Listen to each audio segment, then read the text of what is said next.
అందరికీ శుభోదయం. నేను ఈరోజు వీరగాథ అంశంపై మహాత్మా గాంధీ గురించి చెప్పడానికి మేము ముందుకు వచ్చాను. భారతదేశ స్వాతంత్ర్య సంగ్రామంలో అహింస, సత్యం అనే ఆయుధాలతో పోరాడిన మహాత్ముడు గాంధీజీ. నిజమైన వీరుడు. ఆయన అసలు పేరు మోహన్ దాస్ కరంచంద్ గాంధీ. ఆయన అక్టోబర్ 2, 1869 గుజరాత్ రాష్ట్రంలోని పోర్బందర్లో జన్మించాడు. చిన్ననాటి నుంచే గాంధీజీ సత్యం, నిజాయితీ, క్రమశిక్షణ వంటి విలువలను పాటించేవారు.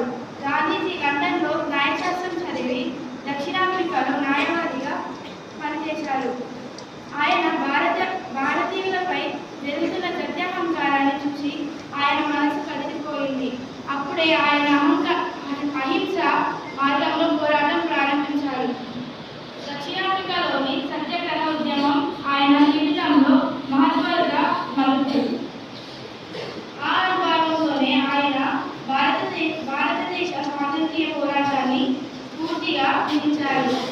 1915లో ఆయన భారత్కి తిరిగి వచ్చి దేశమంతా పర్యటించారు.